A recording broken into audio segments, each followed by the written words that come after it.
Okay, side tangent ahead before we start the thing. Skip to the next chapter if you actually want to start the video, but like, normally I'd say some little intro blurb somehow relating to Roblox or something slightly relevant that I just want to get off my chest to segue into the video with. I was going to talk about how Roblox is updating faces to force them to be all those 3D dynamic faces. Yeah, some of them are kind of ugly, but personally I'm more upset about the fact that every UGC face that isn't dynamic will just get deleted. So y'all better learn how to rig your faces fast. Anyways, the Roblox community isn't happy about this, and they legit just resorted to cursing David Baszucki with whatever this stuff is, like when Half-Life fans cursed Jeff Keighley after he didn't save Half-Life 3 for last, and it instead turned out to be yet another PvP free-to-play shooter. I was just gonna mention that until I found out that David Baszucki donated to Donald Trump's ballroom. Hello, Peter. Welcome to Fortnite. This somehow doesn't surprise me the slightest. Everyone talks about David Baszucki being a potential pred, so ball knows ball, I guess. Everyone talking about Epstein versus Diddy, Epstein versus Diddy. It's like Xbox versus PlayStation, but David must be Nintendo with how he's doing his own thing. He may not have had politicians and celebrities to party with, but he has had the world's largest gathering hub for children,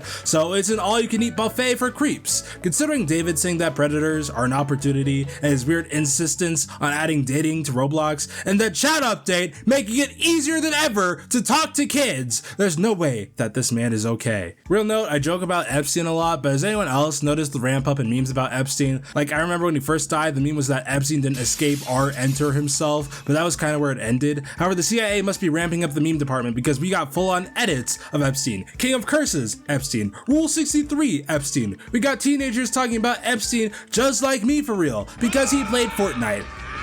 Brother, no! He ate babies! He probably still eats them because of the fact that there's a non-zero chance that somehow Epstein returned and is probably waltzing around Israel or something, as if him and his pals being behind bars makes my day that much worse. Okay, what was I supposed to talk about? Oh, Roblox Pokemon.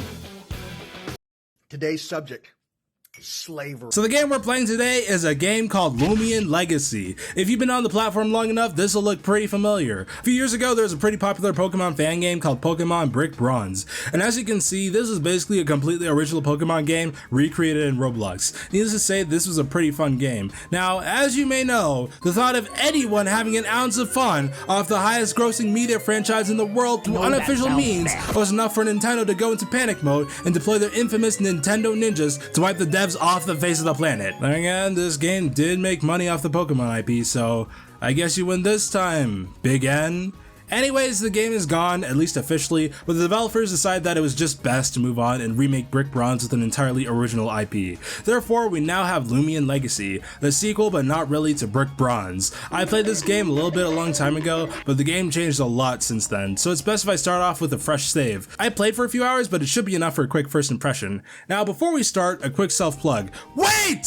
I know you're about to skip, so just give me 1 second. Firstly, get this video to 3,000 likes if you want me to play more games like this, or heck, if you want me to play more Lumion Legacy. Also subscribe if you haven't. Our goal for this year is to hit 50k subs, and we just reached 40k, so we're almost there, and it'd go a long way if you, yes, the person behind this screen watching, decided to subscribe. Look at your reflection. That's the face of a capable person who is willing to subscribe. If you got any game suggestions that you think are underrated, you can put them in the comments. Otherwise, let's continue with the video. To put it simply, Lumion Legacy is just Roblox Pokemon. You're a kid going on a journey collecting legally distinct badges to become champion while also saving the world with your legally distinct fantasy animal buddies. It's an RPG that focuses on one-on-one turn-based combat.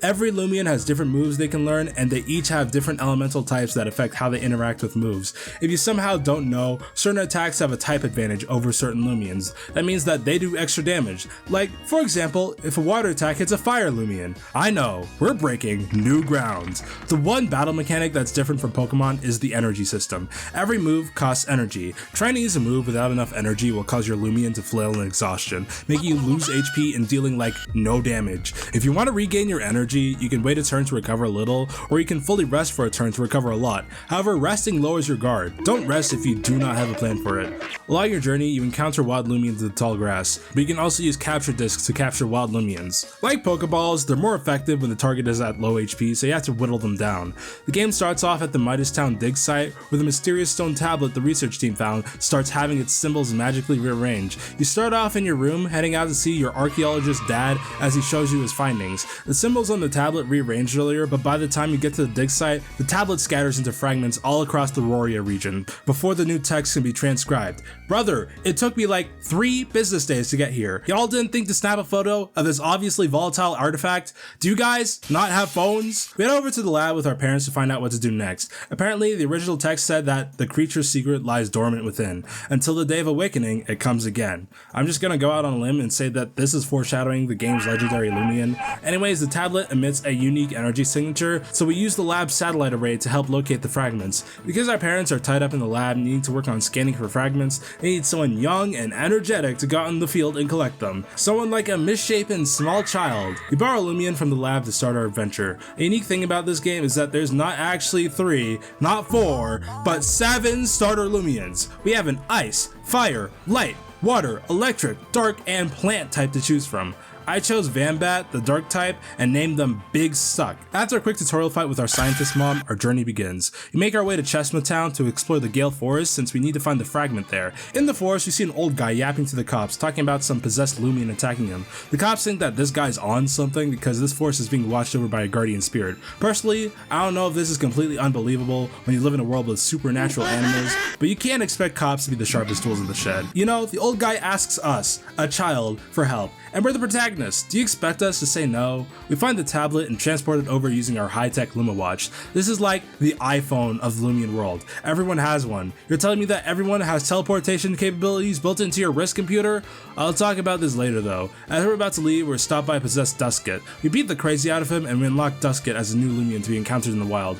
The tablet's energy created a mysterious dark veil blocking our way that can only be removed by a strong light. But our dad lets us know that the Sylvan City Battle Theater has one of the rewards for beating it being an exclusive LumaWatch app that cranks the flash to 11. This is such a niche app to be only available through what is essentially a game show. On our way to Sylvan City, we pass by a school and see some kid named Mabel get kicked out alongside her goons. Maybe I shouldn't use the word goon anymore. This doesn't help the Pokemon fan allegations where they either like animals or are disciples of Jeffrey Epstein. They were disturbing the peace during class, and she'd start talking about how she don't need to learn about no Lumions because she's the kid that thinks, why use a support move then attack when I could use an attack move twice? Then she decides to throw a stray at us as if we had anything to do with your .8 GPA activities, calling us weak. Girl, you don't even have a Lumion! The F on your transcript must stand for fraud because she talks the talk but cannot walk the walk. If I see any comments talking about Mabel being cute and funny, you're sleeping with the fishes tonight. So we go to Sylvan City to participate in the battle theater and we have to solve these tile puzzles where you need to turn on all the tiles, but stepping on a tile switches on or off all the adjacent tiles, so you gotta finagle it a bit.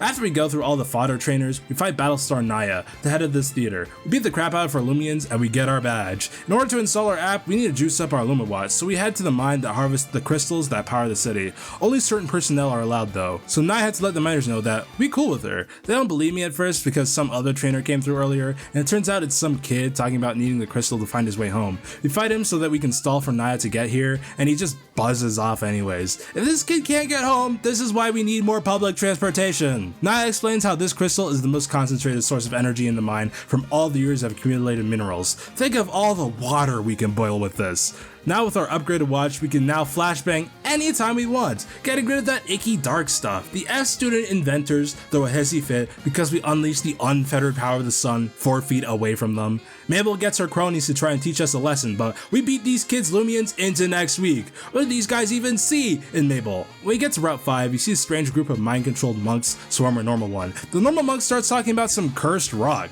I wonder what that could be. We go in the cave to help the guy and fight the mind-controlled monks along the way. Beating them breaks the curse, so we have to save everyone from losing their brain cells. For some reason, everyone thinks that it's crazy, that this cursed rock is capable of brainwashing them, when, yet again, we live in a world with supernatural animals. Anyways, the head monk, Akio, comes in at the perfect time to accomplish nothing. There are still more monks at the pagoda who are mind-controlled, so you have to take care of the rock itself. We're given access to the pagoda, and we have to solve a puzzle to make our way through. We have to activate the switches in order, otherwise we get jumped by some Some rats. We make it through and find a tablet fragment guarded by a possessed Ikazune. After we break from its brainwashing, we transport the fragment back to our dad and make our way to Heiwa Village because our dad tells us about the battle theater in town. The Heiwa Battle Theater goes pretty similarly to the Sylvan City Battle Theater, except this time the puzzle has you pushing blocks to put out fires, but you can't move onto spaces where there is a fire. I actually quite like this puzzle. Anyways, the final battle is against the head monk from earlier, Akio. After we beat him, we get our badge and gain the controlled burn app for our Luma watch. This lets us burn thick briars that get in our way. Our next destination is Sephirite City. Now, this is where I stop for now, but I think this is good enough to get a good first impression of the game. My thoughts on Lumion Legacy is that it's pretty decent. Now that I utter the words pretty decent instead of absolute dog water, my viewership is gonna sink to rock bottom. To get the most obvious positive out of the way, it's basically Pokemon. I'll admit it, I haven't played a Pokemon game since Sun and Moon, but it's alright since it only came out 10 years ago! No, I can't be Unk yet.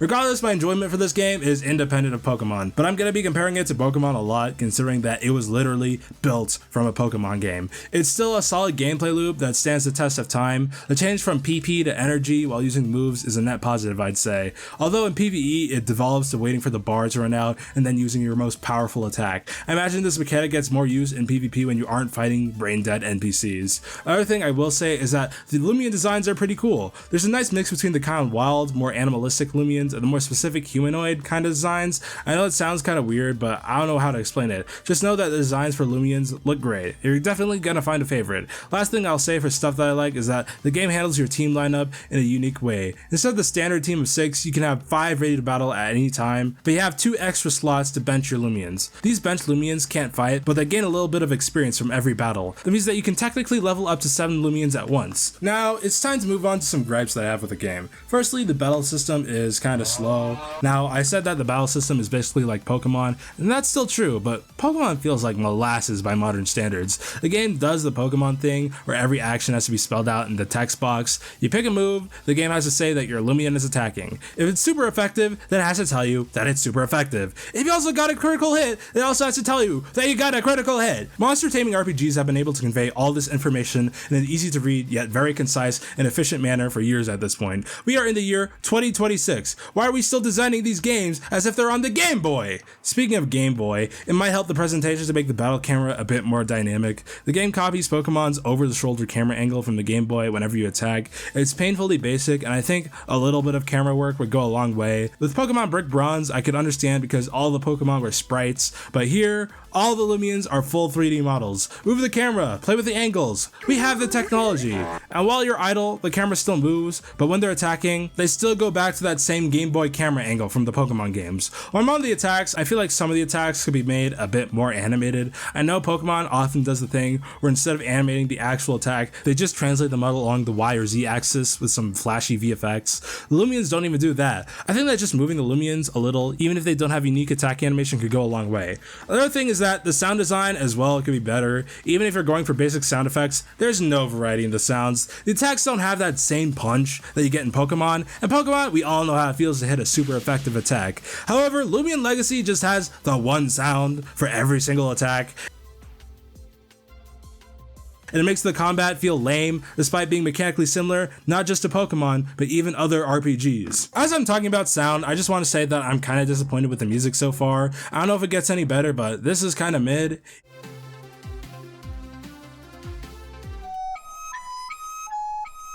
Even when the Pokemon games are mid, you can at least bank on some good music.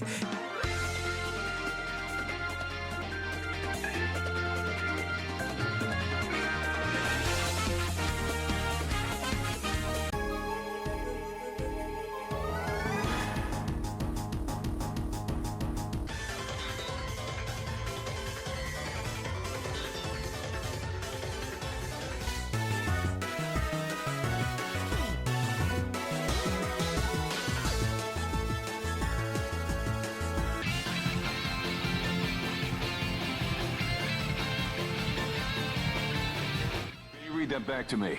Overruled, Judge. Or is it overcooled? Here, I don't think I can remember a single song, including the battle themes. I can kind of remember it now because it's obviously still fresh in my mind, but I don't think I'll remember these songs by the end of the month. They just don't have strong enough motifs for me to latch onto, and the mixes aren't really punchy enough. And I'm no music theory expert, I haven't played an instrument since the 6th grade, still I just felt that this music wasn't all the way there. I don't even know what this game's main theme is, and I feel like that should be the most important theme of all of them. Then again, Roblox music is like, whatever. One of the more superficial complaints I have is that, like Pokemon, the game chooses to make retro-styled icons for its mons and items. However, as you can clearly see, the pixel art is a bit blurry. Now, I get it. By default, blowing up an 8-bit sprite to a high resolution will make it look buns, but if you go into Roblox Studio, you can actually change the resample mode to pixelated, making it not buns!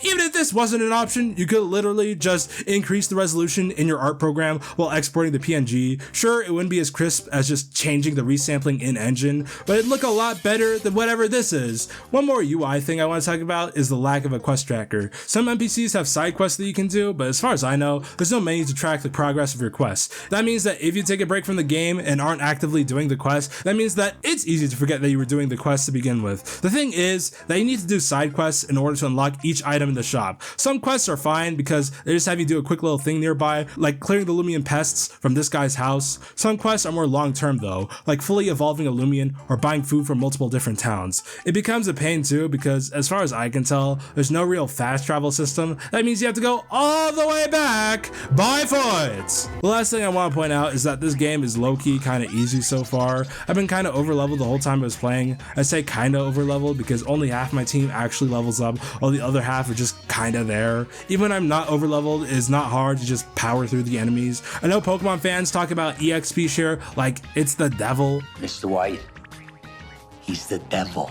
Or something. They always cite its inclusion as a core reason why the games got easier, as if having to grind less is the reason why the games are so easy, and not because the trainers are as dumb as a rock. Other monster tamers like Megami Tensei handle EXP share just fine and still manage to have difficulty, but that's a conversation I know Pokemon fans aren't ready to have. Also, I found this one Lumion with a move that increases their ranged attack, which is like their special attack stat. None of the Lumions I've encountered have any defenses against range attacks, so I literally maxed out the range attack training points, and in every trainer battle, I buff my range attack 4 or 5 times and just one-shot all the trainers' Lumions. The returns will probably diminish late game, but let me have fun with my pocket nuke while I still can. This video turned out to be longer than I thought from what was just a first impressions. I was gonna comment about the story, but I'm only like halfway through as far as I can tell. The story hasn't hooked me yet, but I'll let it slide. This game gets my full recommendation. Obviously, it's a bit rough around the edges, but for a Roblox game made by an independent developer, it's still fun to play. I know I compared it to Pokemon a lot, but it's still a fine game on its own. Its greatest strengths are its designs and how it's a slight deviation from Pokemon's combat, but it still could be improved with some of the finer details and quality of life. That means that I'm giving Lumion Legacy a Pokemon fan's hard drive out of 10.